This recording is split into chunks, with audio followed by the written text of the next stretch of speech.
kapan datang ke Bali? Ya, kita lanjutkan ya. Kita lanjutkan terkait dengan mission. Kita sudah masuk di perjanjian baru.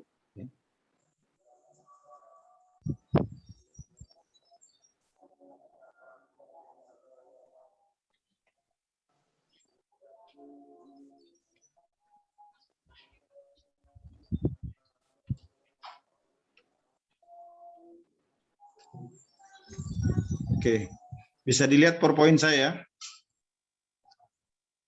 Bisa dilihat PowerPoint? Bisa ya? Bisa, Pak. Ya. Mandat misi menurut Lukas 9 ayat 1-6. Yang pertama, mandat misi dilakukan karena otoritas Allah.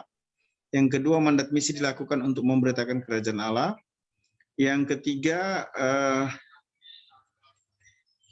mandat misi dilakukan tidak dibatasi oleh finansial. Mengapa saya katakan demikian? Karena ayat 3 memberikan penguatan. Bunyi firman Tuhan berkata demikian. Katanya kepada mereka, jangan membawa apa-apa dalam perjalanan. Jangan membawa tongkat atau bekal, roti atau uang, atau 2 helai baju. Nah, ini ingin menekankan apa? Bahwa keterbatasan finansial itu tidak bisa menjadi penghambat, penghalang seseorang untuk melakukan misi. Jadi bukan karena fasilitas yang dibutuhkan itu ada, kemudian kita melakukan misi. Izinkan Tuhan berperkara di dalam pelayanan misi kita, jangan batasi Tuhan hanya karena masalah finansial. Saya tidak berkata bahwa orang bisa melakukan pelayanan tanpa finansial. Tapi yang saya mau katakan, keterbatasan finansial itu jangan dijadikan penghalang untuk mission. Kita bergerak dengan apa yang ada dari yang bisa kita lakukan. Nah, kalau dari Lukas 9 ayat 3 ini jelas sekali ya, ingin menekankan bahwa setiap orang yang melakukan mandat misi harus memiliki kemurnian hati. Artinya tidak menjadikan pekerjaan misi sebagai sarana untuk mengemis, tetapi berani atau rela mencukupkan diri sekalipun dengan keterbatasan finansial. Jangan menjadikan pelayanan misi sebagai tempat untuk mengeruk kekayaan. Tapi saya tidak bermakna kalau Anda bermisi diberkati itu dosa atau haram. Namun yang salah adalah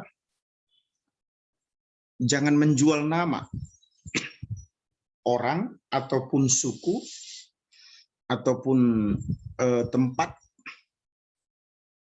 dengan proposal-proposal di mana ketika bantuan finansial itu diberikan,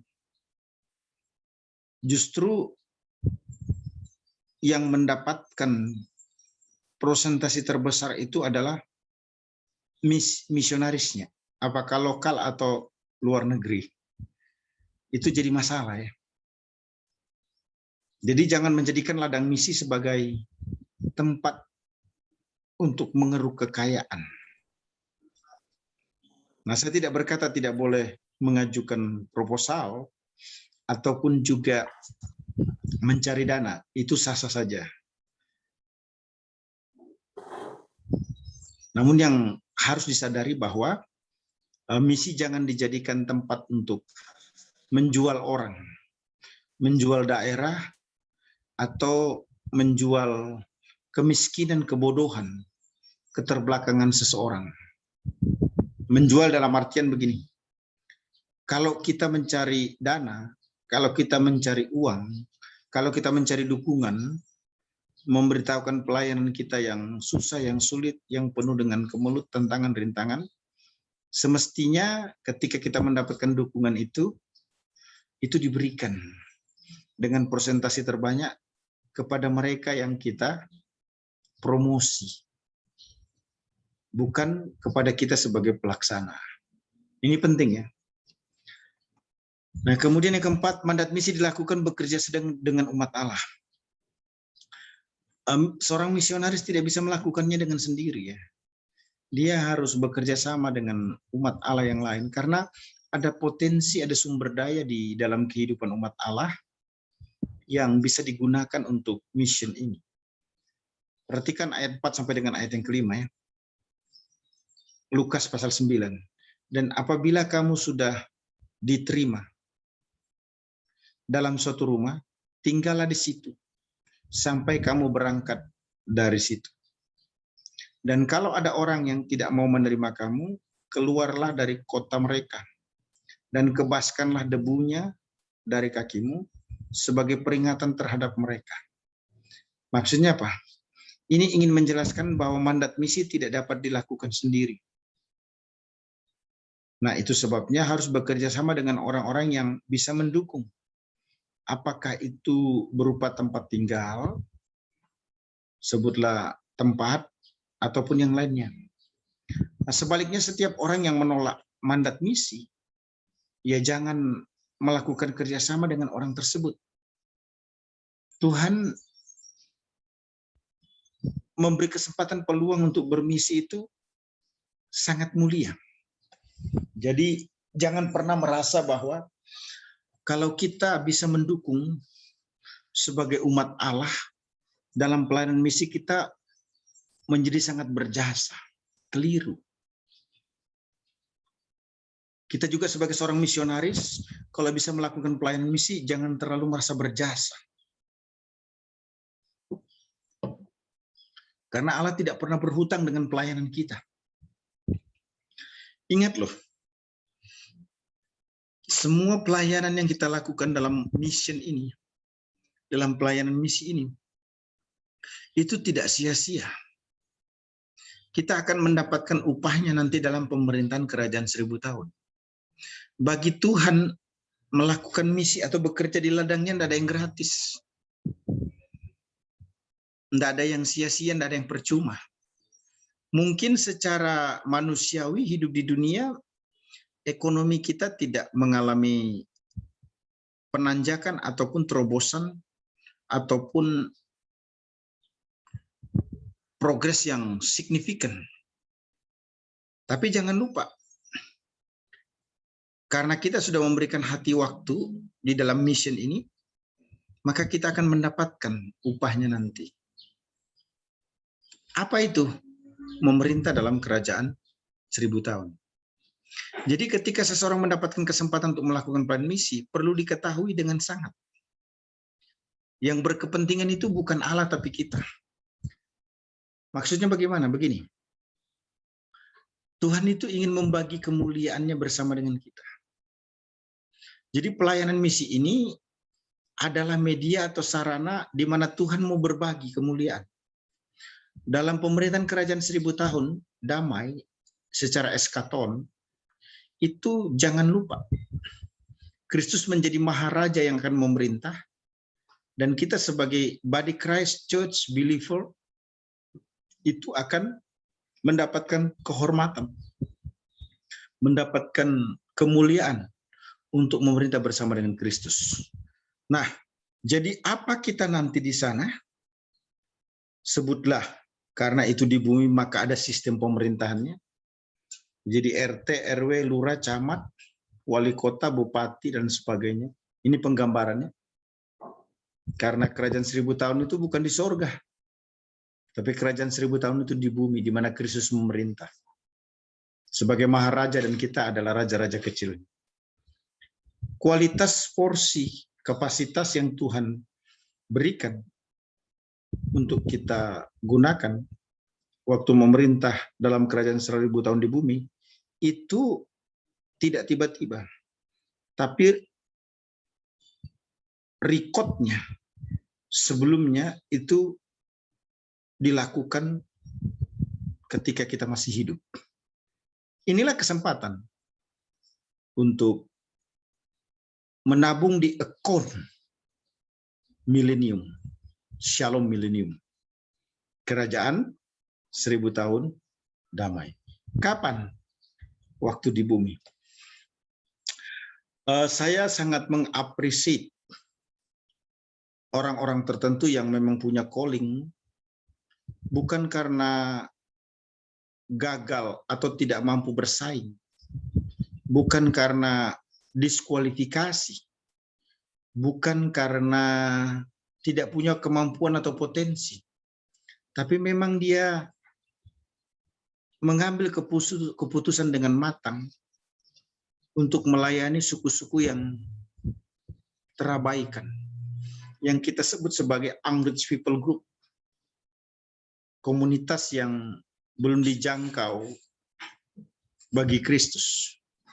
Sebutlah 10% atau 0,5% dari populasi total manusia di tempat itu, 5% atau 10%-nya belum menerima Yesus sebagai Tuhan dan Juru Selamat pribadi. Sebutlah seperti itu ya. Atau dengan rumusan yang lainnya. Nah, orang ini memberikan dirinya untuk pelayanan misi ini. Wow, ada upah tersendiri buat orang tersebut. Jangan lupa, ada upah bagi seorang gembala yang menggembalakan umat Allah. Ada upah atau mahkota sebagai orang yang memenangkan jiwa, sebagai seorang penginjil. Itu upah yang atau mahkota yang khas sekali diberikan Tuhan Allah. Nah, itu artinya apa? Bicara tentang misi ini sesuatu banget. Ya. Saya dengan penuh kerendahan hati mau berkata dalam kesempatan ini, orang memberikan hidupnya untuk pelayanan misi, jangan dilihat negatif dulu. Bukan karena orang itu kemampuan akademiknya lemah. Bukan juga karena orang itu miskin. Bukan karena orang itu tidak bisa bersaing di kota. Bukan karena orang itu homeless. Ya. Tapi mungkin orang itu memang dipanggil khusus Tuhan untuk melakukan pelayanan misi secara khusus terkait dengan UPG, Unreached People Group. Yang kelima, mandat misi dilakukan untuk menjangkau setiap tempat. Mengapa? Karena Lukas 9 ayat 6 memberikan argumentasi. Lalu pergilah mereka dan mereka mengelilingi segala desa. Perhatikan segala desa. Sambil memberitakan Injil dan menyembuhkan orang sakit di segala tempat. Jadi dari desa ke desa melakukan mission disertai dengan kesembuhan ilahi di segala tempat. Jadi jangkauannya itu bicara tentang tempat yang mungkin sulit untuk dijangkau orang lain, tak terpikirkan oleh orang lain. Tapi ketika kita bicara tentang misi, maka seorang yang punya hati misi, tempat bukan merupakan masalah. Justru tempat yang sulit dijangkau itu menjadi incaran atau menjadi prioritas bagi seorang mission atau misionaris ya. Perhatikan baik-baik. Mandat misi harus menjangkau semua orang.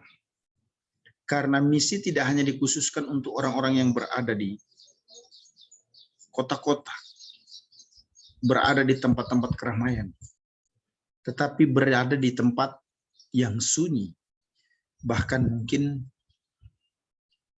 penduduknya juga tidak terlalu banyak, fasilitasnya juga tidak mumpuni, dengan segala keterbatasan.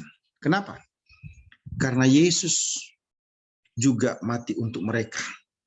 Yesus juga diperuntukkan untuk mereka, agar mereka memperoleh keselamatan. Baik, mandat misi merupakan perintah Allah yang harus dilakukan oleh setiap orang percaya. Karena perintah ini menjadi tanggung jawab bagi setiap umatnya. Mandat misi begitu banyak dijelaskan dalam Alkitab ya. Namun jelas kita mengutip dua buku. Pertama Yosua 24 ayat 1-5 yang menjadi kajian Alkitab untuk mandat misi menurut Perjanjian Lama, dan Lukas 9 ayat 1-6 yang mewakili Perjanjian Baru. Nah, dengan demikian ciri-ciri dari mandat misi kalau kita perhatikan Yosua 24 ayat 1 sampai 5 itu, pertama, misi dilakukan secara bersama-sama bagi Allah. Kedua, misi dilakukan sesuai firman Allah. Ketiga, misi dilakukan dengan pengorbanan. Keempat, misi dilakukan dengan berkat Tuhan. Yang kelima, misi dilakukan karena perintah Allah. Nah, selanjutnya dalam Lukas 9 ayat 1 sampai 6 kita menemukan bahwa mandat misi dilakukan karena otoritas Allah. Dilakukan untuk memberitakan kerajaan Allah, dilakukan tidak dibatasi oleh finansial, dilakukan dengan bekerja sama terhadap umat Allah, dan dilakukan untuk menjangkau setiap tempat. Nah, mandat misi PL itu bersifat eksklusif. Fokus hanya pada bangsa Israel. Namun perjanjian baru itu bersifat universal, berfokus pada semua bangsa tanpa terkecuali. Baik, kita masuk di sesi atau bagian keterlibatan pelayanan gerejawi atau pelayanan pastoral untuk misi sedunia. Organisasi atau denominasi tentu yang pertama harus menjangkau seluruh Indonesia bagi Kristus. Saya tidak bicara denominasi apapun, tapi kalau Tuhan mengizinkan kita ada dalam satu denominasi atau organisasi, maka yang harus kita pikirkan adalah bagaimana kita bisa menjangkau setiap orang. Nah, itu sebabnya subjek daripada webinar ini Harvest Theology for Church Group, teologi tuayan untuk pertumbuhan gereja. Kita mulai dengan teologi tuayan, kemudian kita lanjutkan dengan teologi misi, kita lanjutkan lagi dengan teologi yang lainnya, yang ujung-ujungnya sampai kepada keyakinan bersama bahwa tuayan itu pasti bisa dilakukan, tidak bisa tidak. Bukan hanya itu, tetapi tuayan itu ujung-ujungnya apa? Untuk melihat adanya pertumbuhan baik secara kualitas maupun kuantitas terhadap gereja Tuhan. Nah, bagaimana keterlibatan pelayanan pastoral untuk misi sedunia? Ini penting sekali. Kalau dulu, sebelum tahun 2000-an, mungkin kita semua mendengar bagaimana misionaris datang ke Indonesia untuk menjangkau semua suku yang ada di Indonesia. Tetapi di tahun 2000-an ini ke atas, kita perlu menyadari atau memahami bersama-sama bahwa Indonesia sudah mengutus banyak sekali misionarisnya ke luar negeri. Terakhir saya tahun 2019 dari Amerika melihat bahwa gereja-gereja yang dipimpin oleh orang-orang Indonesia yang ada di Amerika itu luar biasa, banyak sekali. Ya, banyak sekali. Bahkan kalau boleh saya katakan ketaatan kesalehan para pendeta, para gembala di Indonesia itu terlihat sekali menjadi contoh teladan bagi pastor, pendeta, ataupun hamba Tuhan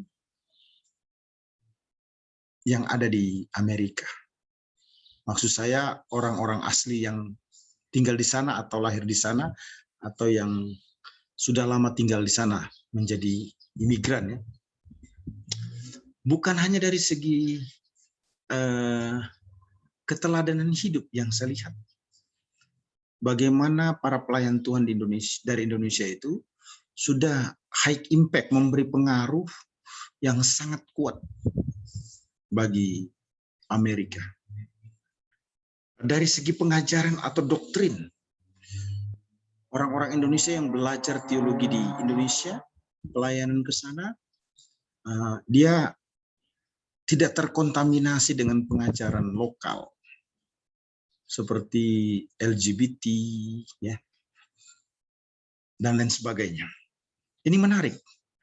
Artinya pelayanan pastoral dari Indonesia sudah mempengaruhi dunia. Nah, mari kita lihat keterlibatan pelayanan gereja atau pastoral, gereja atau pastoral untuk misi sedunia. Bagaimana sih bisa terlibat? Kita perhatikan ya. Yang pertama, lihatlah gereja secara person. Secara pribadi sebagai orang percaya itu bisa terlibat dalam pekerjaan misi. Nah, gereja sebagai pribadi orang percaya itu lebih menunjuk kepada pribadi-pribadi atau personal ya. Betul, kita sepakat ada 4D yang bisa dipakai dalam pelayanan misi.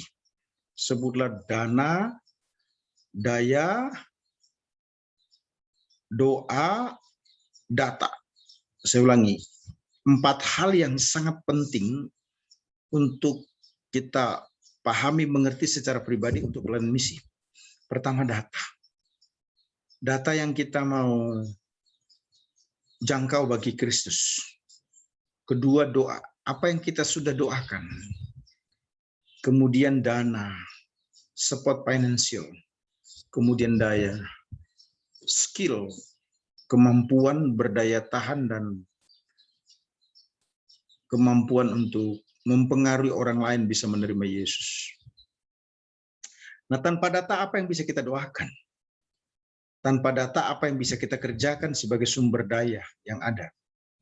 Tanpa data akan disalurkan kemana dana yang ada? Jadi data merupakan hal yang signifikan ya. Nah, 3 hal yang perlu kita perhatikan juga terkait dengan gereja sebagai person bisa terlibat dalam pelayanan misi. Yang pertama, orang percaya secara personal atau keluarga atau gereja yang ingin mengerti itu bisa memupuk visi dan misi penginjilan ya, melalui peta dunia, peta Indonesia, peta suku-suku yang terabaikan, atau tempat-tempat tertentu yang menginginkan kita untuk mendoakannya. Jadi orang percaya itu perlu mengetahui, baca-baca, lihat-lihat lah ya, peta-peta. Kalau Anda ingin mendukung pelayanan misi di Indonesia, coba lihat peta di mana ada suku-suku yang terabaikannya, yang bisa saya doakan, yang bisa saya dukung. Yang kedua, orang percaya itu secara personal itu menjalin hubungan satu dengan yang lain dengan lembaga misi atau utusan misi agar mendapatkan pokok-pokok doa yang terbaru. Nah, update dari pelayanan misi itu penting untuk menggairahkan hati kita sehingga kita mendukung lembaga misi untuk pelayanan. Gereja itu bisa lahir karena prematur. Tapi lebih baik lagi gereja itu kalau lahir karena dipersiapkan. Prematur dalam artian yang saya maksudkan di sini, adanya satu komunitas kumpulan dari orang-orang Kristen yang tidak diharapkan. Kemudian itu bisa terjadi secara kebetulan. Itu bisa juga, tapi sangat baik kalau di-prepare, dipersiapkan. Begini, apakah pelayanan misi ini bisa jalan tanpa doa, tanpa lembaga misi? Jawabannya tetap bisa jalan. Tetapi progresnya lambat. Namun kalau kita berdoa dan juga kita terhubung dengan lembaga misi, maka kemungkinan untuk menjangkau orang lain itu lebih cepat. Dan ini menarik karena hidup kita juga terbatas, umur kita juga terbatas. Nah, itu sebabnya kesempatan hidup itu adalah merupakan anugerah yang Tuhan berikan untuk kita berdoa dan mendukung pelayanan misi ini. Nah, yang ketiga, orang percaya itu secara person itu perlu proaktif untuk mencari informasi, mengikuti konsultasi-konsultasi, seminar-seminar misi yang diadakan, sehingga mengerti langkah-langkah konkret apa yang harus direalisasikan untuk misi. Sebagai contoh ini ya, memiliki komisi misi dalam satu gereja, ataupun juga mengadopsi, sebutlah begitu, suku-suku yang terabaikan. Ya mungkin kalau belum bisa secara finansial, minimal dalam doa. Begini, pelayanan misi ini jangan dijadikan atau dipandang sebelah mata. Tampaknya pelayanan ini tidak menjadi perhatian penting dikarenakan profitnya kurang dibanding dengan pelayanan penggembalaan. Maaf ya, but this is real. Lebih enjoy orang itu menggembalakan jemaat dibanding dengan menjadi misionaris. Kenapa? Kalau menggembalakan jemaat, semakin lama jemaatnya semakin banyak. Sorry to say, persembahannya juga semakin meningkat. Jadi gembala semakin enjoy. Sementara pelayanan misi tidak begitu. Dia berpikirnya selalu bagaimana memenangkan banyak jiwa. Nah, itu sebabnya orang yang bersangkutan selalu berpikir untuk mencari, mengadopsi suku-suku yang terabaikan. Yang dapat dikatakan secara matematika, jarang ditemukan pelayanan misi kepada suku-suku yang terabaikan itu break even point secara bisnis. Ada dana yang kita dapat untuk menjangkau UPG, habis. Selalu habis. Kenapa? Kebutuhan itu lebih besar dibanding dengan porsi yang harus diberikan. Jadi selalu kurang. Kenapa selalu kurang? Iya, karena yang dilayani ini belum mampu atau belum ada kekuatan untuk memberkati pelayanan Anggris People Group itu.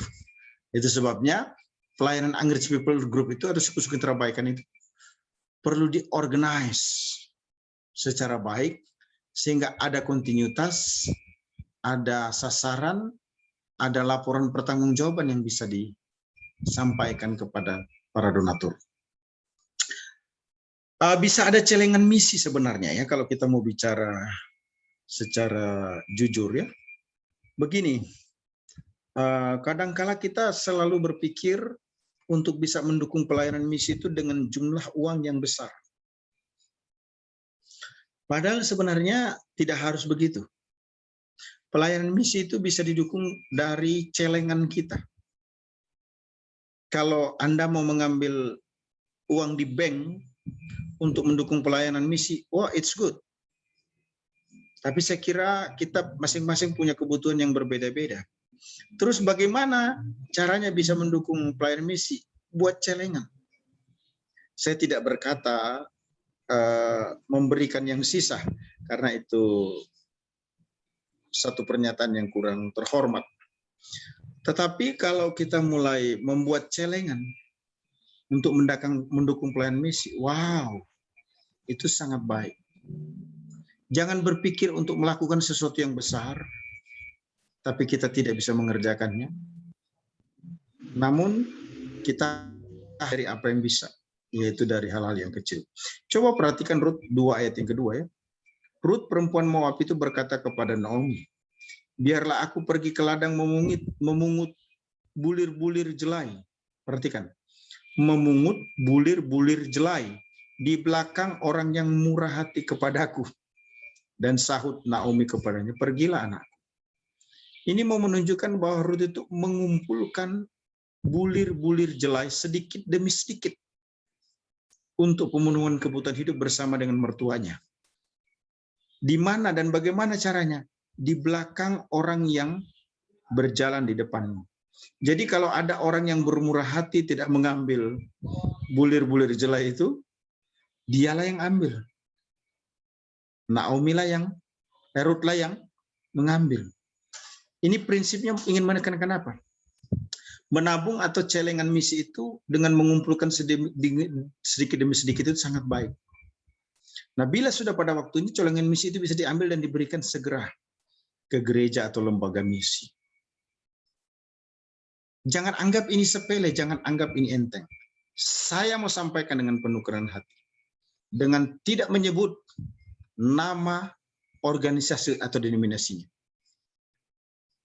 Uang rupiah sudah melahirkan gereja di Amerika. Hong Kong, Prancis, Jerman, Belanda. Sekitar 40 negara. Itu dari mana uangnya? Persembahan jemaat dengan angka rupiah. bukan dolar atau euro. Justru gereja Indonesia yang tidak saya sebutkan organisasinya ini, persembahan jemaat tidak selalu besar, tapi apa adanya dalam kurun waktu sekitar 20 sampai 30 tahun. Dengan uang rupiah, itu sudah bisa membuat atau melahirkan gereja baru di sekitar 40 negara. Amazing. Jadi jangan dianggap bahwa celengan ataupun juga uang misi yang kecil itu tidak berguna. Jangan ya. Justru karena ada action menabung dari jumlah yang kecil itulah membuat orang tertentu yang diberkati luar biasa secara finansial tergerak hatinya untuk memberikan, untuk mendukung pelayanan misi. Begini, kadang-kala kita kalau bicara duit ini agak susah ya. Seolah-olah, aduh, gereja, yayasan, STT, ngambil duit kita lagi nih. Kita kan sudah susah duit, banyak kebutuhan, minta duit lagi. Jangan berpikir begitu. Begini, apa sih yang tidak bisa kita lakukan ketika kita mencintai Yesus? Apa sih yang tidak bisa kita lakukan ketika merasa bahwa Kristus sudah memberikan yang terbaik buat kita? Apa sih yang tidak bisa kita lakukan ketika kita menyadari sorga itu merupakan tempat yang tidak bisa dibandingkan dengan apapun? Apa sih yang tidak bisa kita lakukan ketika kita tahu pasti bahwa kita akan memerintah bersama dengan Kristus? Dan bukankah semua yang kita dapat di dunia ini kita akan lepaskan? Kita akan tinggalkan. Puji Tuhan kalau ada mungkin suami meninggalkan kepada istri. Istri meninggalkan warisan kepada anak-anak. It's good. Tapi perlu dipahami bahwa orang yang hidup itu punya rezeki sendiri. Di mana Tuhan akan memberkati. Jadi jangan terlalu berusaha mengcover keluarga yang kita mau tinggalkan. Sah-sah saja, normal-normal saja ya. Begini teorinya ya. Begini teorinya. 1 minggu kita ke restoran kira-kira berapa kali? Bisa tidak dikurangi? Dikurangi bukan karena uangnya mau dipakai untuk yang lain, tapi dikurangi untuk apa? Budget mission. Orang yang merokok, boleh enggak berhenti merokok? Supaya uang yang biasa dia pakai untuk beli rokok, dipakai untuk apa? Mission. Ya, ada yang lebih radikal lagi. Uang makannya dipersembahkan untuk mission. Kalau dia makan 3 kali dalam 1 hari, mungkin dia makan selama 3 hari 2 kali aja. Atau budgetnya dikurangi. Nah, ini yang saya mau katakan bahwa sebenarnya kita pasti bisa melakukan itu, tidak bisa tidak. Cuma kita mau atau tidak. Itu sebagai personal ya. Nah, kemudian coba kita lihat kedua. Gereja sebagai denominasi atau organisasi bisa terlibat dalam pekerjaan misi. Jadi bukan hanya person tetapi denominasi. Nah, gereja sebagai denominasi itu lebih menunjuk kepada gabungan gereja-gereja lokal dalam satu organisasi, baik yang di dalam maupun yang di luar negeri. Nah, denominasi gereja yang dimaksudkan itu adalah organisasi yang menaungi lokal-lokal church itu ya. Apakah itu disebut sebagai gereja city, gereja satelit, atau independen sebagainya, whatever lah. Tapi dipastikan itu ada dalam satu denominasi. Nah, kalau kita memperhatikan ya, secara serius, maka gerakan untuk mendukung pelayanan misi itu terlihat. Yang pertama itu secara bersama-sama menjadikan semua bangsa murid Kristus. yang disebut dengan discipleship ya. Itu bisa dicek dalam Matius 28 ayat 19. Bahwa discipleship ini dilakukan dengan cara pergi, baptis, dan ajar. Di mana setiap orang bisa pergi sembari membaptis, sembari mengajar. Sembari membaptis, dia pergi dan mengajar. Sembari dia mengajar, dia pergi dan membaptis. Jadi untuk bisa melakukan mission, intinya mission itu kan ujung-ujungnya aja menjadikan semua orang murid Kristus. Disciple. Itu sebabnya pergi, membaptis, dan mengajar itu satu tindakan yang dilakukan secara bersama. Orang kalau sudah percaya Yesus, setelah dijangkau mau dibaptis, ya dibaptis. Sembari itu nanti dia akan didewasakan di dalam Kristus melalui Bible study dan sebagainya. Nah, terus yang kedua, secara bersama-sama konsisten menjalankan trifungsi gereja ya, atau yang disebut dengan melakukan 3 fungsi gereja, yaitu marturia, bersaksi, koinonia itu bersekutu, dan diakonia atau yang disebut dengan berbagi. Nah, kalau kita memperhatikan teks Kisah Rasul pasal 2 ya, ayat 41 sampai dengan 47 itu sangat clear sekali ya, menjelaskan tentang hal tersebut.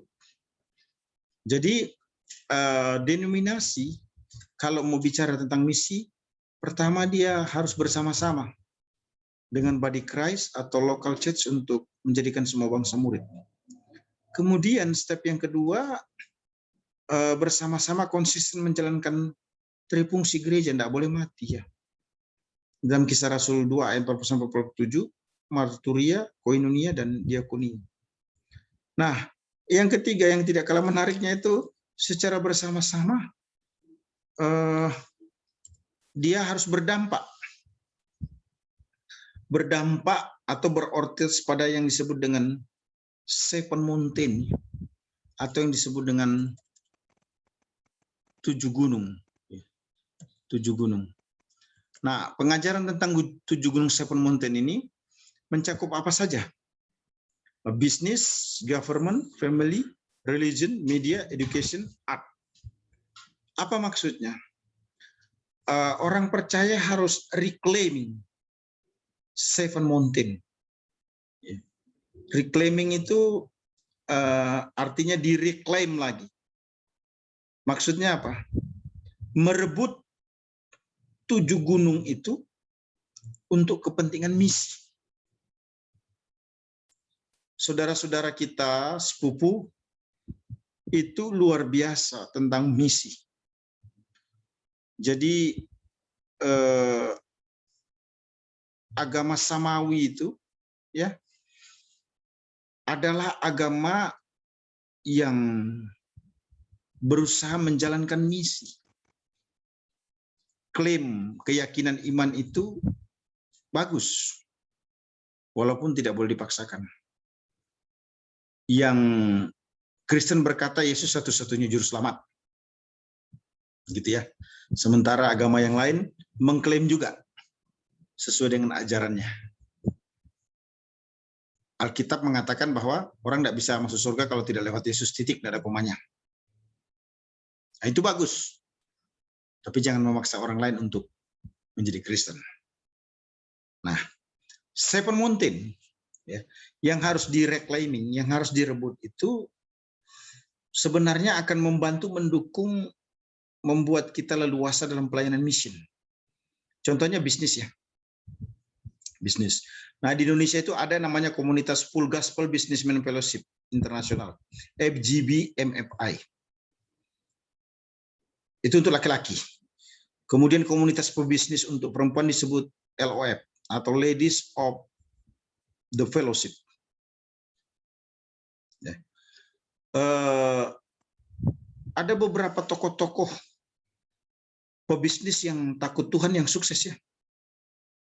Sebutlah kalau di Manado ada Peter Sondak yang sangat terkenal. Kalau di Karawaci ada Mokhtar dan James Riyadi. Dan sederetan nama-nama yang lainnya lagi. Pebisnis-pebisnis yang luar biasa. Nah, bagaimana menciptakan orang Kristen yang punya bisnis yang sukses? Itu harus direbut. Salah satu mountain, salah satu gunung. Sebutlah begitu ya. Kenapa? Karena ini orang yang diberkati secara finansial ini, apabila dia memiliki hati mission akan sangat mendukung pelayanan. Yang gunung yang kedua itu adalah government. Government ini bicara tentang pemerintahan. Bagaimana ada pejabat di tingkat pusat, provinsi, kabupaten, kota, kecamatan, kelurahan, desa, dusun, yang menjadi pemimpin yang paham misi, yang mendukung misi. Dan jangan bermimpi ya, gereja itu menuai yang dia tidak tabur. Maksudnya begini, gereja sebagai organisasi memang harus memprepare umatnya untuk jadi dokter, umatnya untuk jadi pengacara, umatnya untuk jadi politisi, umatnya untuk menjadi pejabat. Karena akan ada kemudahan, keuntungan ketika orang itu duduk di pemerintahan yang punya kewenangan atau pemangku jabatan yang tinggi untuk mengambil keputusan yang strategis. Nah, ketika orang itu punya hati misi, maka itu akan mendukung. Mountain yang ketiga, gunung yang ketiga itu family. Perlu dipahami, keluarga ini jangan dianggap remeh. Terlalu banyak struggle, terlalu banyak masalah di dalam pelayanan. Nah, beberapa lembaga yang perlu dihadirkan, ditambahkan, diperkuat untuk menangani masalah-masalah keluarga ini perlu diperhatikan. Misalnya apa? Fokus on the family. Pelayanan fokus pada keluarga. Wah, itu bagus sekali. Untuk menolong keluarga-keluarga yang mengalami masalah dalam rumah tangga. Apalagi Family First Indonesia. Nah, buat kita, sebutlah di STT Bahtera Josias atau Gereja Kristen Bahtera Injil. Wow, kalau ada lembaga terkait dengan family akan sangat tertolong. Perceraian mungkin tidak ada lagi, KDRT mungkin angkanya sangat kurang, ya. Terus anak-anak kita juga nggak ada tuh yang narkoba, free sex gitu ya, yang kejahatan akibatnya ada dalam penjara. Nggak ada. Kenapa? Karena ada lembaga yang menangani terkait dengan family. Gunung yang keempat itu adalah religion. Religion itu artinya apa? Orang yang beragama itu bukan hanya berKTP, orang yang beragama itu bagaimana dia bisa menjelaskan keyakinan imannya. Ada beberapa cara. Pertama, dialek interfaith yang bermartabat. Jangan dukung itu ya, YouTube yang merendahkan agama atau keyakinan iman orang lain. Saya kira bukan level kita itu. Kok bisa begitu? Iya. Karena kita kalau mau dialek interfaith, itu dialek interfaith yang bermartabat. Yang tidak boleh merendahkan tokoh atau juru selamat atau nabi orang. Mengapa? Karena kita ini hidup dalam bingkai Pancasila, Bhinneka Tunggal Ika, Undang-Undang Dasar 45. Jadi harus saling menghargai. Tidak perlu menginjil itu dengan mendiskreditkan iman orang lain. Itu menciptakan masalah baru. Bukan begitu caranya. Kalaupun ada dialek interfaith, dia harus bermartabat. Jelaskan apa yang menjadi keyakinanmu, maka aku akan menjelaskan apa yang menjadi keyakinanku. Atau izinkan aku menyampaikan keyakinan imanku, dan silakan menyampaikan keyakinan imanmu. Nanti dalam hal tersebut, Biar Roh Kudus sendiri yang bekerja, yang menjamah hati seseorang. Dialek introvert itu ketika 1 kali, 2 kali, 3 kali kelihatannya tidak ngepek. Tapi bukankah Tuhan akan bekerja ketika Injil diberitakan? Wow, keren ya. Apalagi gereja-gereja bukan hanya menjadi tempat kumpulannya orang-orang Kristen. Orang di Minahasa ini, apalagi orang di Minahasa ini, tidak pernah merasa bagaimana banjir secara luar biasa. Tapi gereja-gereja di Jawa, saya pelayanan penggembalaan di Bekasi itu sekitar 8 tahun, ketika ada banjir, gereja menjadi tempat untuk orang berlindung, berteduh, bahkan tinggal untuk beberapa jam atau beberapa hari. Kenapa? Karena rumahnya kebanjiran, apalagi Bekasi. Jadi gereja tempat orang untuk berlindung, bernaung. Apalagi sekolah-sekolah Kristen. Sekolah-sekolah Kristen itu tidak boleh hanya menerima orang Kristen. Kalau sekolah-sekolah Kristen itu dibuat hanya untuk orang Kristen, maka kesaksian tentang Kristus itu terbatas hanya di lingkup orang Kristen itu sendiri.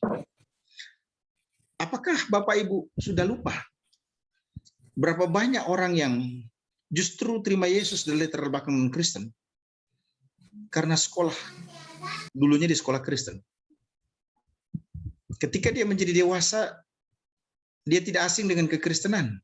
Karena dari SD, SMP, SMA mungkin dia sekolah Kristen walaupun dia tidak Kristen. Masuk di universitas Kristen walaupun dia bukan orang Kristen. Jangan pernah menuai. Jangan bermimpi menuai kalau tidak pernah menabur. Jadi sekolah Kristen itu adalah satu bagian yang harus kita lihat sebagai strategi misi untuk menjangkau orang lain bagi Kristus. Mountain yang kelima, gunung yang kelima itu apa? Media. Media. Ini gimana ya? Di zaman now ini kadangkala kita itu banyak miss-nya. Handphone hanya digunakan untuk apa?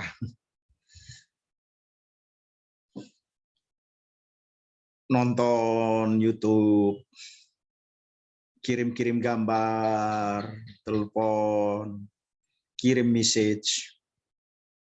Padahal ada banyak media yang bisa kita gunakan untuk memberitakan tentang mission, untuk memberitakan tentang Yesus Kristus. Jujur dengan penuh kerendahan hati, sebelum pandemik, saya salah satu pelayan atau hamba Tuhan atau dosen teologi yang tidak suka dengan media. Ya maklumlah, agak sedikit rendah hati, sebutlah begitu ya. Karena tidak mau terekspos, alasannya. Jangan jadi sandungan, nanti dikenal mencuri kemuliaan Allah, kira-kira begitu. Tapi setelah masuk di pandemik ini, wah saya menjadi orang salah satu yang sangat giat di media. Sorry to say, tidak bermaksud arogan.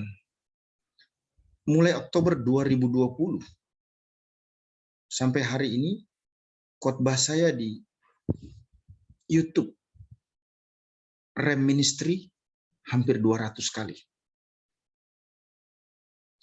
Webinar yang saya selenggarakan mulai sebutlah Agustus 2020. Gitu ya. 2020. Sampai hari ini di Andy Wong's Family hampir 200 kali. Di mana setiap kali webinar 2 jam. Ini untuk apa? Mau arogan? Oh bukan itu. Bukan pamer, bukan. Justru inilah media yang harus kita gunakan di masa pandemik ini untuk bisa menyatakan kehendak Allah, menjangkau orang lain bagi Kristus Yesus Tuhan. Gunung yang ketujuh adalah education. Education-nya. Ya, kita harus bersyukur sudah ada sekolah tinggi teologi agama Kristen Negeri. Kita bersyukur sudah ada Institut Agama Kristen Negeri. Walaupun belum ada Universitas Kristen Negeri. Ya. Saya membandingkan dengan saudara-saudara kita sepupu. Oh, terlalu banyak sekolah-sekolah yang mereka buat, yang dapat saya katakan tidak bermaksud merendahkan. Dalam kemurahan Tuhan saya pernah mendapatkan kesempatan untuk kuliah di Universitas Negeri Islam Syarif Hidayatullah 3 tahun, dan saya membandingkan, tidak bermaksud negatif atau mendiskreditkan pendidikan kita. Banyak sekali profesor di situ. Dan semua jurusan yang kita mau ambil tersedia. Saya nggak usah expose ataupun bicara lebih jauh lah. Tapi dari hati saya yang paling dalam, kita jauh tertinggal dari segi pendidikan. Gitu ya. Pendidikan kita ada universitas-universitas. Sebutlah kalau negeri berarti untuk umum ya. Dari kekristenan aja ya. Misalnya Institut Agama Kristen Negeri, hitung jari. Sekolah Tinggi Agama Kristen Negeri, hitung jari. Begitu ya. Terus ada Universitas Kristen. Mahalnya enggak kira-kira. Jadi orang yang bisa masuk di universitas-universitas Kristen ternama, itu berpikir berulang-ulang. Mau jual apa ya? Supaya bisa kuliah di situ. Maksud saya begini. Education ini kan adalah salah satu mountain yang harus kita rebut. Yang harus kita menangkan, yang harus kita ambil, yang harus kita kuasai, yang membuat mission itu bisa jalan. Bagaimana memikirkannya? Ada banyak orang cerdas yang takut akan Tuhan, tapi tidak punya duit, sehingga nggak bisa sekolah di universitas Kristen yang ternama. Itu problem. Yang ketujuh, Seven Mountain yang ketujuh, art, entertain atau entertainment industries ya. Saya walaupun tidak semua orang setuju. Ada Agnes Monica Muljoto yang kental sekali dengan keyakinan imannya. Walaupun beberapa orang tidak setuju dengan performance-nya. Tapi saya melihat dia menyatakan Kristus dalam aktivitasnya. Ada Ari Lasso, ada Ari Wibowo, ada Choky Sitohang, dan ada banyak lagi orang seni ataupun juga artis, sebutlah yang bekerja di industri entertainment ini, orang-orang yang takut Tuhan. Nah, bagaimana caranya membuat ini diperbanyak? Karena mereka punya segmen tersendiri untuk melakukan mission. Nah, ini harus dipikirkan. Saya ulangi lagi. Ayo reclaiming Seven Mountain. Rebut kembali 7 gunung yang hampir dapat dikatakan ini sudah mulai kita tidak perhatikan. Apa itu? Business, government, family, religion, media, education, dan art atau entertainment industries. Kenapa? Karena dengan 7 gunung ini kita bisa memberi high impact. Yang keempat adalah secara bersama-sama membangun network internasional. Dunia ini luas, tidak sempit ya. Saya tidak bermaksud melakukan sesuatu yang menyombongkan diri, tidak. Tapi memang sudah waktunya kita membangun network internasional. Karena dunianya memang sudah dunia internasional. Pelayanan yang kita lakukan juga harus sudah pelayanan internasional. Apakah dia lahir dari gereja mainstream, Injili, ataupun gereja karismatik, harus membangun network, sebutlah yang seasas, tapi dia harus internasional. Agar terjadi percepatan, ini contoh saja ya. Contoh saja. Teman saya di Papua itu, dia luar biasa sekali menerjemahkan Alkitab terkoneksi dengan Wycliffe Global Alliance. Ini lembaga misi. Terus ada lagi lembaga misi Overseas Missionary Fellowship, OMF internasional. Ini tetap harus dibangun, harus tetap dijaga, bahkan ditingkatkan. Supaya kerjasama di antara tubuh Kristus ini bisa terjalin dengan baik, dan misi ini bisa berlangsung dengan luar biasa. Oke, ini bagian terakhir yang saya mau sampaikan. Misi denyut jantung Allah, yang saya sebut dengan mitja. Ini simpel sekali ya. Teksnya itu ada dalam Yohanes 3:16 sampai dengan ayat yang ke-17, merupakan ayat yang favorit buat kita lah ya. Karena begitu besar kasih Allah akan dunia ini sehingga ia telah mengaruniakan anak tunggal, supaya setiap orang yang percaya kepada yang tidak binasa melainkan beroleh hidup yang kekal. Sebab Allah mengutus anaknya ke dalam dunia bukan untuk menghakimi dunia, melainkan untuk menyelamatkannya oleh dia. Perhatikan ini, mitja ini, misi denyut jantung Allah. Kualitasnya apa? Agapao. Pertama bicara tentang kualitas. Agapao itu artinya apa? Kasih yang bersumber berasal dari Allah. Kasih meskipun, kasih walaupun. Kasih di mana Allah harus membongkokkan dirinya untuk memberikan anugerahnya kepada orang yang tidak patut, di mana pengikat kasih setia hubungan antara Allah dan manusia itu adalah Allah itu sendiri. Wow, agapao luar biasa. Yang kedua, bukan hanya bicara tentang kualitas mitja, tetapi komitmen mitja, misi denyut jantung Allah. Komitmennya itu dunia. Dunia. Israel yang dipilih Allah untuk menjadi saksi menjangkau dunia, ya, ternyata bukan gagal, tetapi sebutlah misi ini tertunda. Kemudian lahir tunas yang liar yang disebut dengan body crash atau church, sehingga sasaran misi denyut jantung Allah Yohanes 3:16-17 ini, ya, adalah dunia. Jadi komitmennya itu dunia, bukan lokal, bukan suku bangsa tertentu, tapi seluruh dunia, unlimited. Yang ketiga adalah keotentikan mitja, misi denyut jantung Allah. Kenapa dikatakan otentik? Karena hanya satu, tidak ada yang lain. Juru selamat itu only Jesus Christ. Dikatakan sangat otentik. Kenapa? Karena Bapa itu hanya punya satu anak, ya, yaitu Yesus Kristus. Dan satu-satunya itu diberikan kepada kita.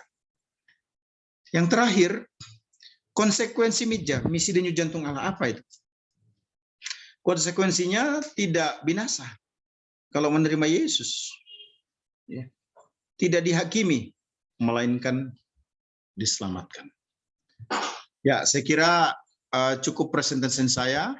Kita masih ada waktu untuk diskusi. Atau ada yang mau bertanya, yang mau memberi masukan, saya persilahkan. Silahkan Pak Moderator memandu kita ya.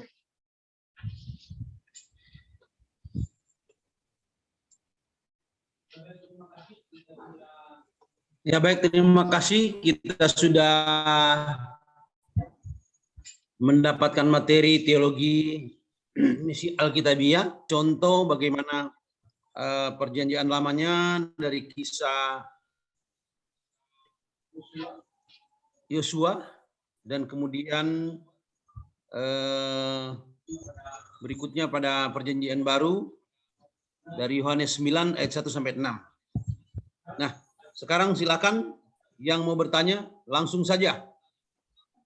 Di chat, saya lihat chat ini siapa? Oh ya, absensi. Lanjut, siapa yang bertanya silakan.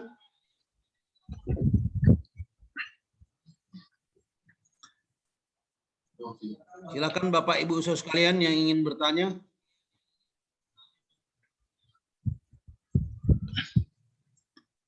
Ya, ada Pak Dolpi ya kelihatannya. Silakan Masih Pak Dolpi. ada 20 menit. Oke Pak, Hanas, terima kasih untuk materi yang sangat luar biasa dan sangat memberkati. Shalom buat semuanya. Saya mau bertanya ya Pak, bagaimana cara strategi kita untuk penginjilan kepada orang-orang yang gangguan jiwa? Jadi bisa minta sarannya Pak ya. Terima kasih, shalom. Wow, menarik ini ya. Yang dijangkau orang gila. Ya,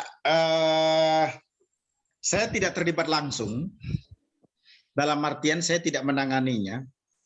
Tapi ada dua contoh yang menarik untuk diperhatikan.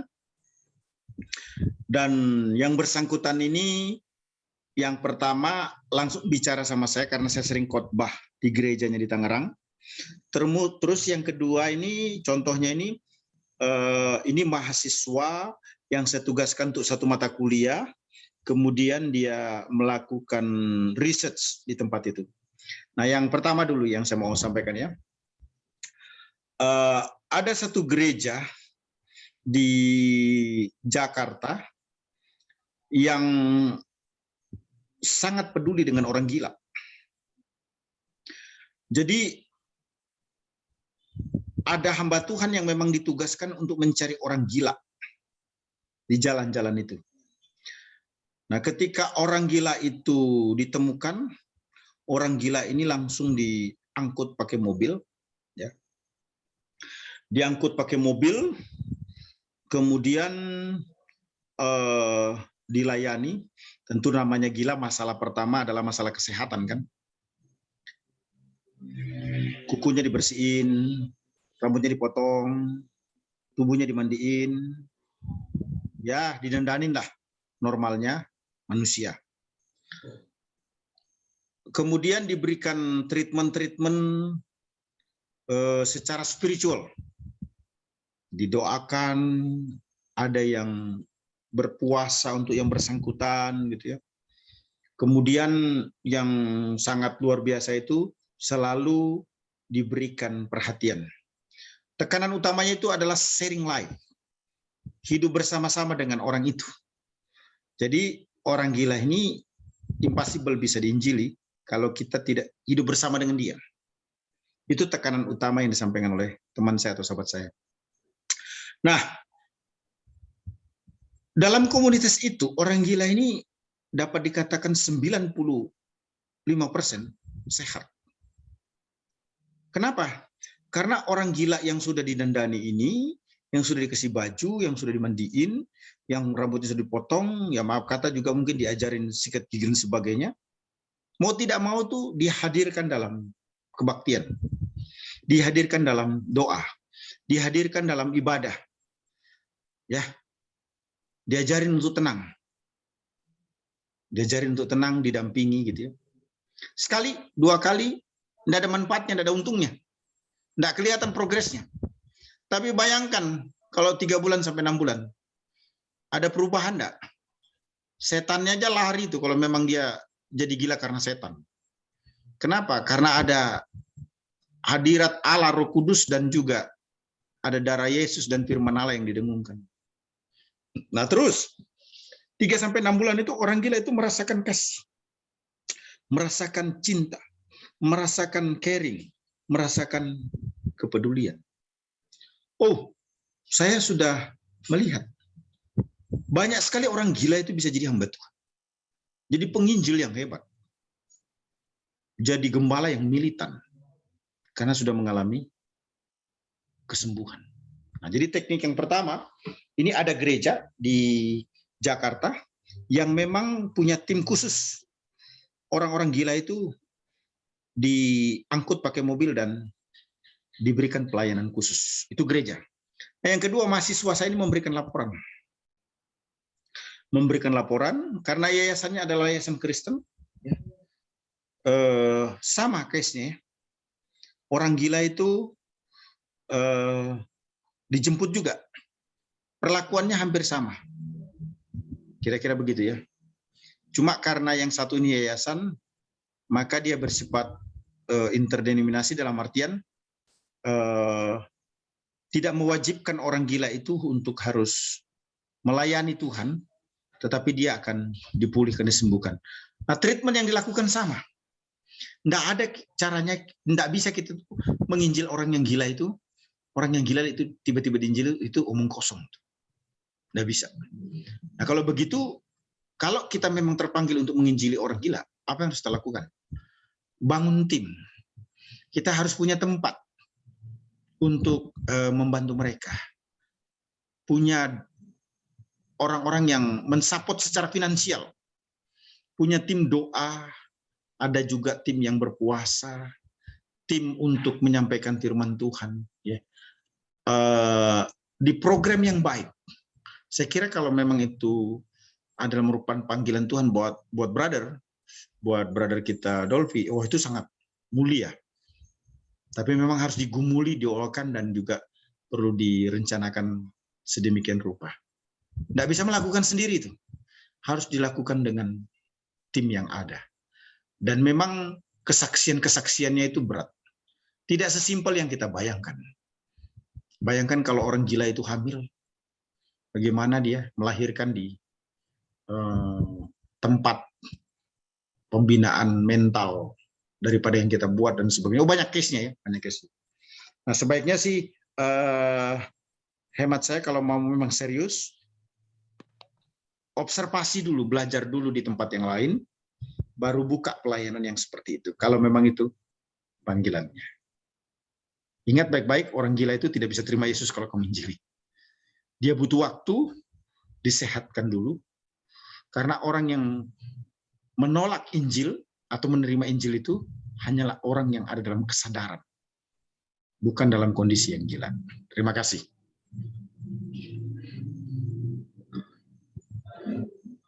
Ya, baik. Terima kasih. Silakan yang lain. Masih ada waktu 15 menit.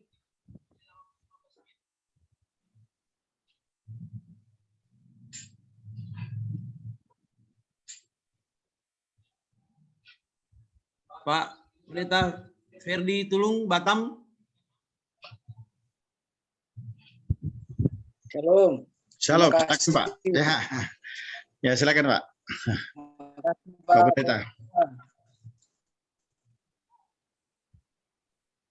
Selamat sore Pak Anas. Ya, shalom. Tuhan. Silakan Pak. Nah, senang bisa ketemu kembali. Luar biasa sekali dalam pertemuan kedua ini dengan topik yang sangat luar biasa, yaitu teologia misi Alkitabiah. Karena secara jujur, selama S1 belum pernah kita menerima mata kuliah yang berhubungan dengan misi Alkitabiah.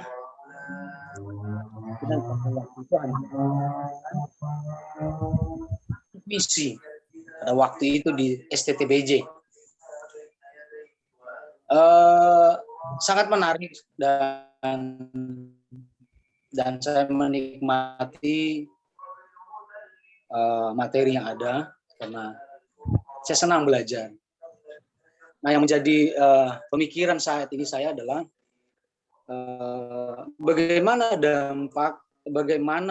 misi Alkitabiah ini dapat dituangkan dalam konteks gereja saat ini, dalam tanda kutip saya pribadi atau gereja kami lah, gereja Bahtera Injil, gereja Kristen Bahtera Injil. Yang saya berpikir sampai hari ini, saya boleh berkata bahwa berbicara misi di gereja kita, pakar misi, bahkan orang-orang yang berpikiran tentang misi itu sangat banyak. Dan mungkin bisa dikatakan ya sudah bisa dikatakan ada, bahkan mungkin ada ahlinya misi di gereja kita. Karena perjalanan pelayanan, bahkan perjalanan kami sejak kuliah sampai hari ini sangat berhasil, bisa dikatakan. Waktu di Makassar, waktu itu waktu masih mahasiswa, bahkan ada pendeta-pendeta yang ikut pada waktu itu, bahkan ada jemaat yang sempat ikut. Nah, yang menjadi pemikiran saat ini saya adalah sejauh kita belajar tentang teologi misi Alkitabiah, tetapi yang saya belum terlalu lihat, dan seperti bahasa saya dalam tulisan saya, gereja kita ini mati suri. Dalam arti ya kita melayani dalam tahap apa yang sudah ada kita saat ini. Tetapi untuk melihat seperti materi yang barusan kita pelajari dari PL ke PB itu sangat luas dan tidak dibatasi. Ada poin-poin yang saya boleh pahami tadi.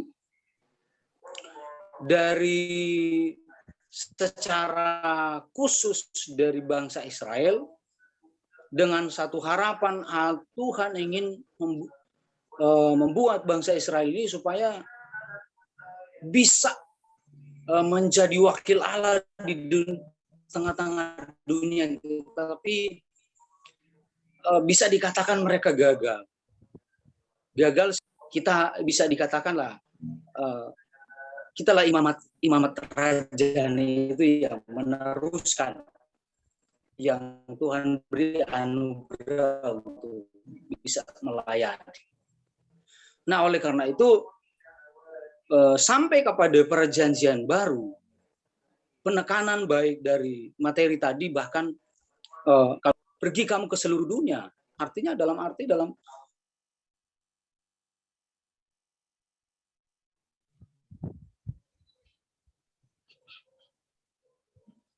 Iya, rupanya Pak Pendeta Perdi. Suaranya Pak. Iya, saya teruskan kalau gitu. Ya. Terima kasih untuk Pak Pendeta Perdi. Saya merasa bahwa gereja itu dibangun karena pengakuan terhadap Yesus Sang Juru Selamat. Artinya ketika ada orang percaya menerima Yesus ketika ada orang menerima Yesus sebagai Tuhan dan Juru Selamat pribadi, itu sudah bisa dikatakan sukses misi yang pertama. Kemudian ada orang-orang percaya yang terkumpul dalam satu tempat, kemudian membangun satu gereja lokal, itu sudah sukses yang kedua. Terus ada organisasi gereja yang legal, yang terdaftar di Dirjen Bimas Kristen, itu saya sudah sebut sukses yang ketiga. Nah, cuma kita harus memikirkan ada sukses yang keempat, kelima, keenam, ketujuh, ke-8, ke-9, ke-10 yang dapat dikatakan tinggal kita mendefinisikannya. Nah, begini, bicara tentang mission ini, ya, harus ada semangat yang mendidih, yang bukan hanya karena emosi, tetapi juga karena panggilan, kesadaran, komitmen, dan kebersamaan. Gereja-gereja yang tidak berani melakukan, mencanangkan, memprogramkan church planting, menjangkau jiwa-jiwa, membuat denominasinya ada di seluruh Indonesia, ya, itu bisa tetap ada, tetapi lambat. Bahkan kalau boleh saya katakan, yang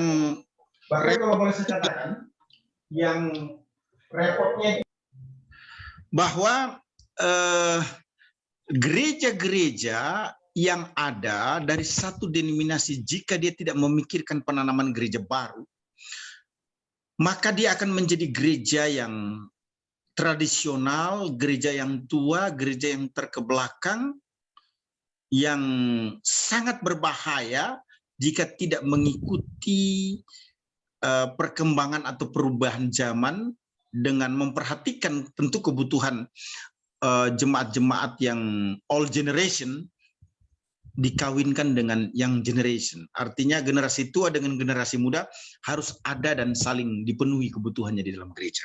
Perhatikan gereja-gereja baru di tahun 50-an ke atas di negeri ini.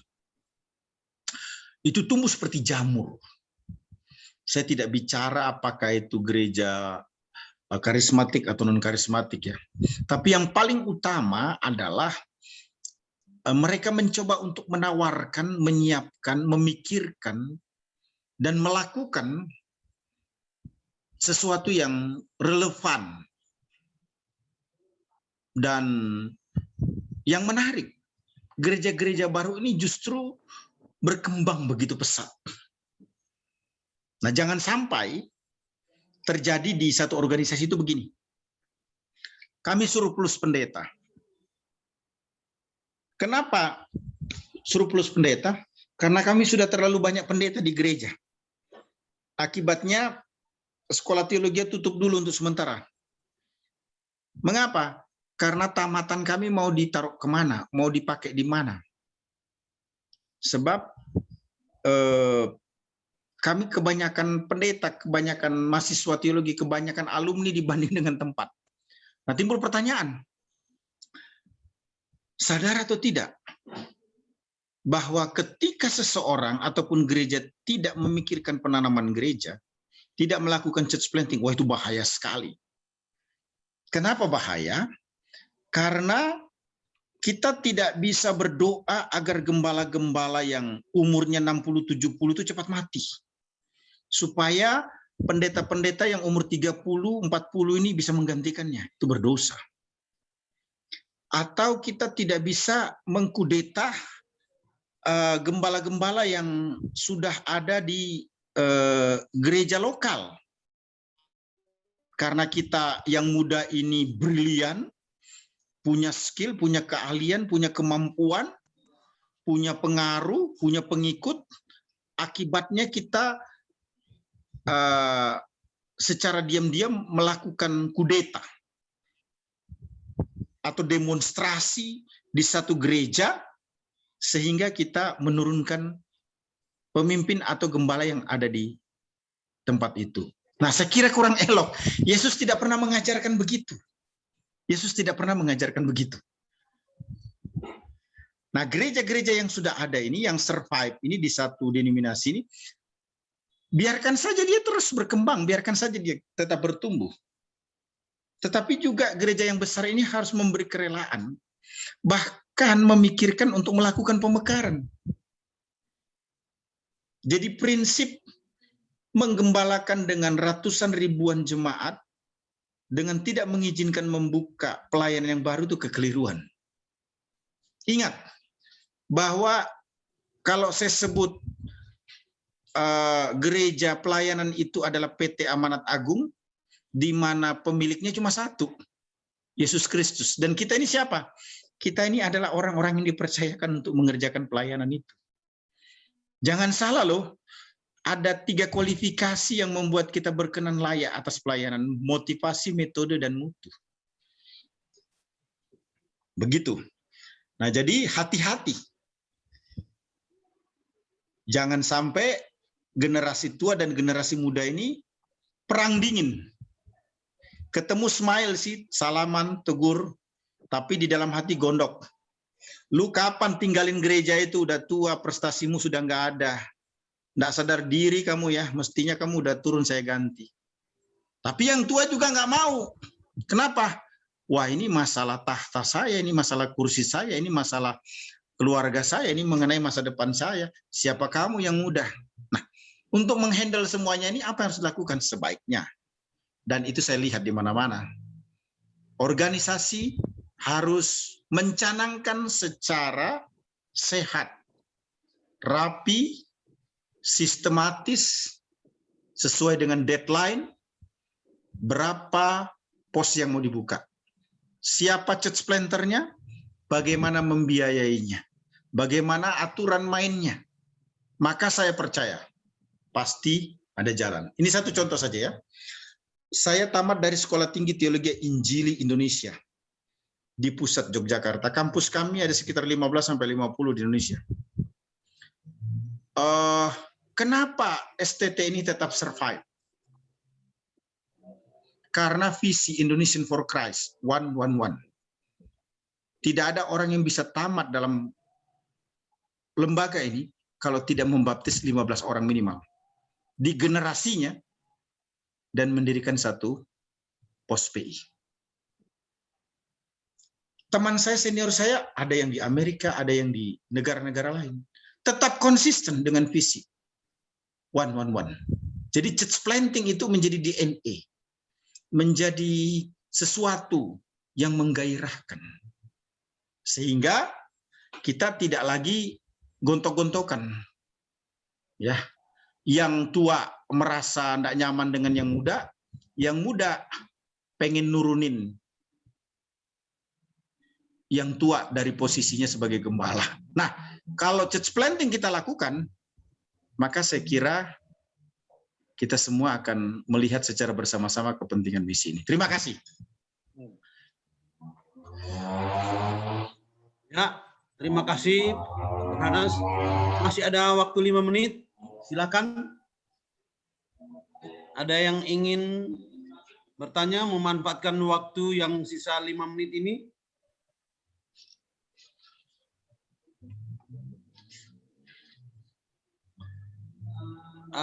Baik, kalau tidak ada, menyambung pertanyaan dari bro kita Dolfi Ratulaki ini,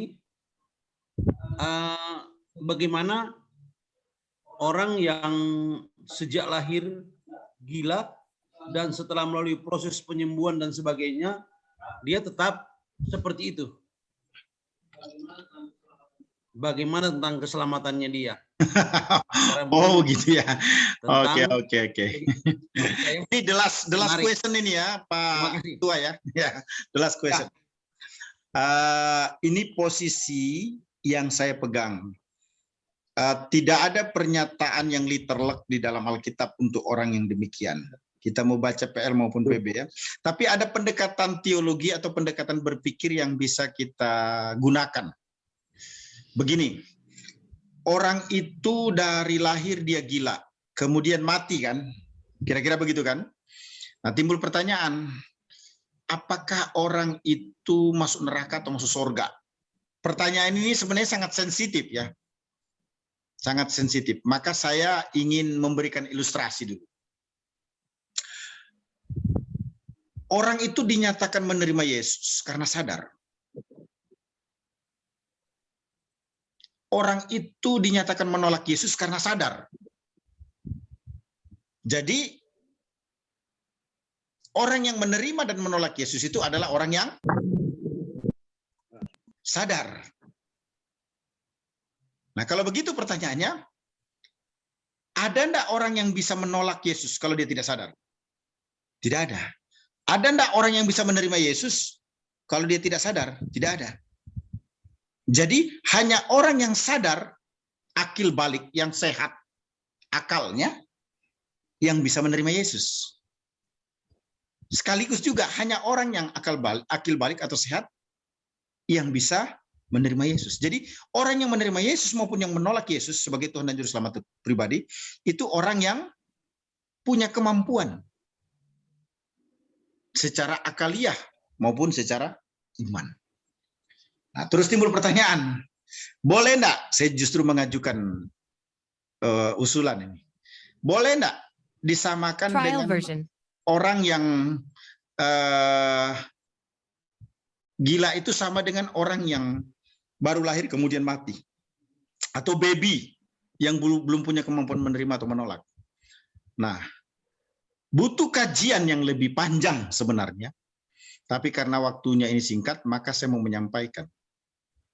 Yesus mati untuk semua orang. Bagaimana dengan orang yang tidak bisa menolak dan menerima dia? Bukan berarti netral, tapi kematian Kristus diperuntukkan kepada orang tersebut. Saya ulangi. Orang yang tidak punya kemampuan menolak atau menerima Yesus, seperti orang gila, seperti baby, dan lain sebagainya, yang meninggal, saya golongkan itu sebagai orang yang tidak punya kemampuan menolak atau menerima. Dengan demikian, berlaku baginya Kristus mati untuk orang itu. Kristus menebus orang itu. Keselamatan menjadi efektif terhadap orang itu. Itu bahasa halusnya. Kira-kira begitu. Terima kasih, Pak. Thank you, Pastor. Ya, waktunya sudah selesai. Saya berharap di lain kesempatan kita bisa memiliki waktu panjang untuk berdiskusi lagi. Tetapi pada akhirnya kita sudah berada pada menghujung sesi ini. Terima kasih untuk semuanya. Dan jangan lupa hari Jumat berikutnya Absen kita diisi akan ketemu lagi. Tetap ada pertanyaan. Ya, absennya diisi. Kemudian apakah waktu dari jam 17 sampai jam 19 ini bagaimana dari Bapak Ibu sekalian? Sudah cukup, cocok, atau mau dimajukan atau mau diundurkan? Karena saya melihat dari kapasitas atau jumlah peserta, kita sudah 50 lebih, tapi yang hadir paling tinggi 32. Itu pun ada yang karena suami istri mungkin ya, ada yang anak dan ibu, jadi biasa mereka berdua saja untuk menghemat kuota dan sebagainya. Silakan ada sebelum kita tutup dengan doa, Usul, Pak. apakah ada usul? Silakan. Kalau bisa kalau waktu Indonesia Timur dimajukan 1 jam karena biasanya orang dalam 17 masih ada orang di tempat aktivitas. 17 jam 5. Jam Jam 5. 4 Jakarta. Iya, jam 4. Jam Kalau jam 6 5 Jakarta. Indonesia Timur. Ya, jam 6 Indonesia Timur, jam 7 Indonesia bagian. Artinya waktu Indonesia Tengah kita undur 1 jam. Iya. Jam 18. Jam 18. 10. Begitu. Itu Pak, usul. Usul. Yang lain Pak Ayub Mele mungkin ada usul. Kalau saya waktunya mungkin sudah tepat, tapi kalau di Indonesia Timur sama yang lain ya mungkin saya ikuti saja. Soalnya kalau hari-hari yang ditentukan untuk seminar ini saya hari ibadah, tetapi ya saya tetap konsisten untuk tetap ikut seminarnya saja. Saya atur nanti sisa yang pelayanan. Jadi kalau memang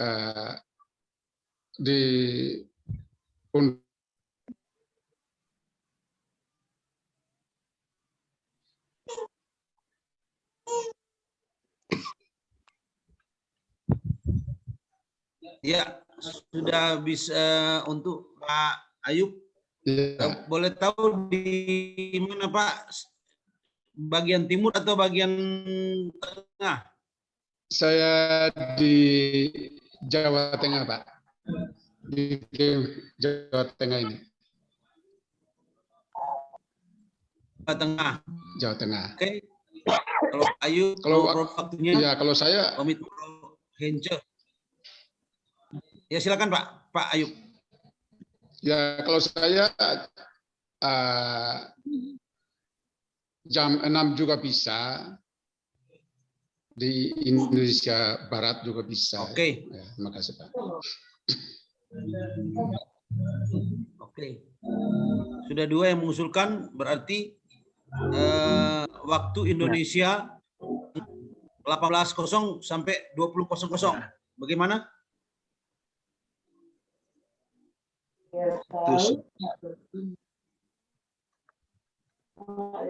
Pak Martin, ada usul? Ya, saya setuju jam 18 bagian tengah. Karena kami masih di tempat kerja. 18 itu. bagian tengah. Ya.